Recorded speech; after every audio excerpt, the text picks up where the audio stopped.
So yun po guys, ayan magandang araw po sa lahat. So another topic po yung pag-uusapan po natin sa video po na ito. Mula po ito sa naging live po ni Chris na way back July 20 or Monday po, last Monday.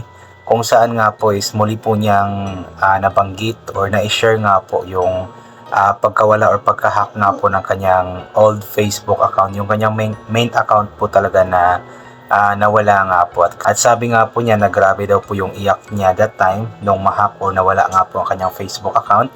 Dahil nga po grabe po yung or napakarami po ng memories po niya doon sa account po na iyon.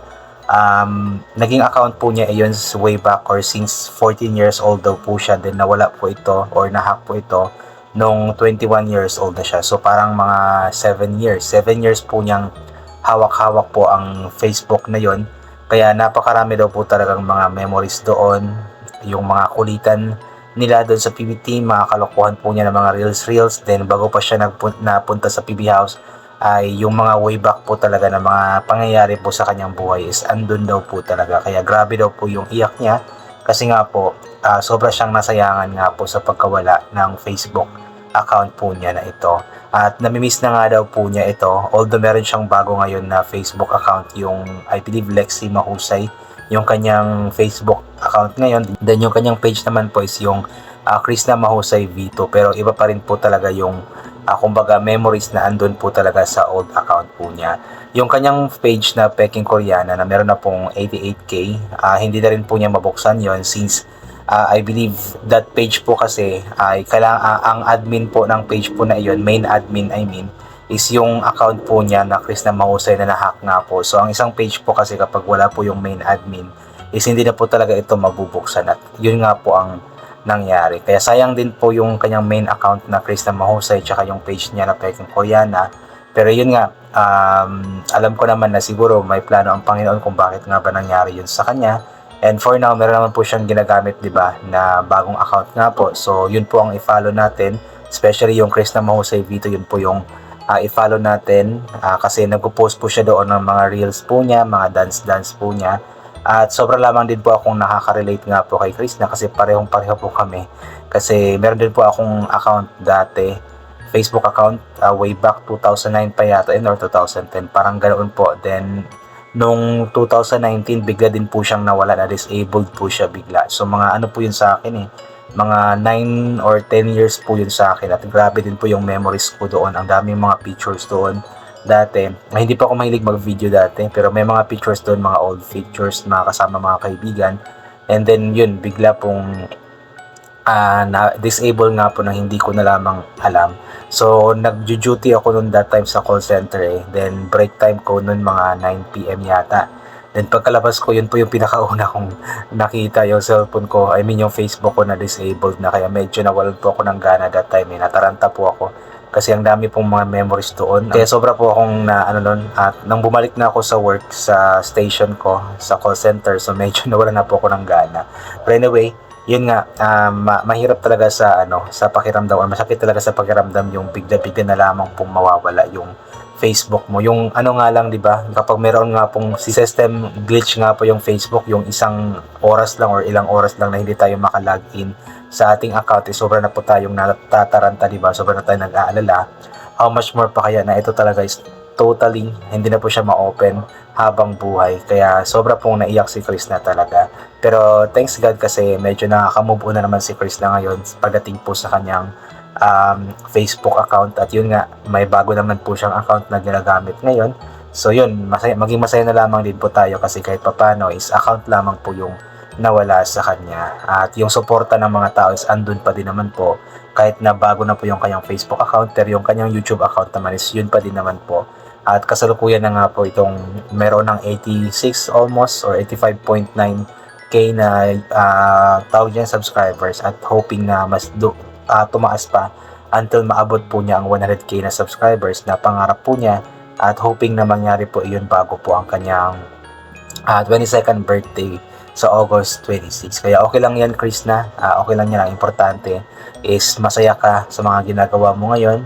Ang importante is andito pa rin kami na sumusuporta sa iyo Ang importante is unti-unti mo nang natutupad ang mga pangarap mo. So, alam kong napakaraming memories doon, pero alam ko naman na sa panibagong or sa bagong mong accounts, Facebook accounts, is magkakaroon din ka din ng mga panibagong magagandang memories po na maibabahagi mo sa lahat ng mga nanonood at sumusuporta sa iyo. So ito po guys, basahin po natin yung ilan po sa mga komento. Although yung comments po natin na babasahin is hindi po siya related po sa Facebook account ni Krishna since wala po ako nakitang comments doon. Pero basahin po natin yung iilan po na sa mga komento ng mga tao nagmamahal po kay Krishna. From Giada M. Villa, ayan. Dear Krishna, amping para matapos ang imong pangarap, good health, and most important, watching from LA, health is wealth, drink milk or water instead coffee. So yun po, regarding po pala sa iniinom niya, so lagi po yung sinasabi na magkakape siya, ganito, ganyan. So hindi pala siya as in literally na kape po yung iniinom po niya. Gatas po pala na bourbon yung iniinom po niya. At sabi niya is umiiwas na daw po siya sa kape, which is maganda po yun kasi bawal po talaga sa kanya yon. Then, yun, maganda po yung gatas or water na lang para safe talaga. Pero sa gatas naman is, ano lang din, dapat limit lang din po siya sa gatas since may ulcer nga po siya. So, possible maka-cause or maka-trigger kasi ito ng ulcer. So, limit lamang po din sa gatas. Pero mas okay po itong gatas kumpara nga po sa coffee na grabe din po talaga ang epekto sa katawan. Kaya very good job kay Krishna for drinking gatas po instead na kape. From Ninita Lastrella, ayan. Good evening, late viewing Krishna. You just keep happy, continue to reach your dreams. God bless you with good health and happy life. Ayan. Ito. Just keep happy, continue to reach your dreams. Ayan. Unti-unti naman pong tinutupad ni Krishna lahat ng mga pangarap po niya sa buhay. Alam kong mahirap na matupad lahat, pero alam kong matutupad po niya lahat ng mga pangarap po niya kasi napakasipag po niya at lagi po siyang kumbaga ginagabayan po ng ating Panginoon kasi lagi naman po siyang nagtitiwala din po sa ating Panginoon. Ada Isabella, good morning Chris, sana lubos na ang galing mo para tuloy-tuloy na ang pag-vlog mo at dasal ko maabot mo na ang 100k at dito lang kami at no skip ad. Yun po yung pangarap po natin din, yun po yung wish po natin din para kay Chris na maabot na po niya ang 100k na subscribers and hoping na mangyari po yun bago ang kanyang birthday. Pero kung hindi man, so possibility po na by the end of September or maybe October ay maaabot na po niya ang kanyang pangarap po na 100k na subscribers. From Sheila Flores, good evening Chris, na masaya ako kasi magaling ka na, okay lang na mag-live kaya nga ang hinihintay namin, magkwento ka kasi natutuwa ako kagabi. So makichan ko kakatatawag, tas masaya syempre kasi andun si Sir Paul, ingatan mo sarili mo. God bless. Yun pong nung nakaraang live kasi is yun nga, nagkwento si Krishna ng mga karanasan po niya, mga nakaraang experience po niya. Dati nung nagtatrabaho po siya sa mall, experience po niya sa kanyang ate, sa kanyang pamilya, din experience po niya kasama si Sir Paul sa PB House. So syempre natutuwa po tayo, sobrang natutuwa po tayo kasi kitang-kita po natin si Krishna na masayang-masaya nga po siya habang inaalala nga po ang mga tagpo po na iyon. Claire Bande, ay Krista, huwag magpakapagod, kumain at inom ng gatas. God bless, watching from San Jose del Monte, Bulacan City. Ayan. So yun po yun, lagi po natin in-advise din po kay Krista na huwag siyang masyadong magpapagod since yun nga, kagagaling nga lang po niya sa kanyang sakit. So dapat ingatan po niya ang kanyang sarili, ang kanyang katawan, ang kanyang kalusugan para hindi na po bumalik pa ang kanyang sakit. Rosalina Blaquera, ayan. Hello, ganda Idol Krishna, praying to God na ma-wash out na lahat ng mga sakit mo, i-focus lang sa mga pangarap mo. We love you and Sir Paul, God bless and more blessings to come. Yan, i-pray po natin yun na ma-wash out na nga po lahat ng mga dinaramdam po ni Krishna na sakit sa kanyang katawan, sakit sa kanyang puso, sakit sa kanyang kalooban.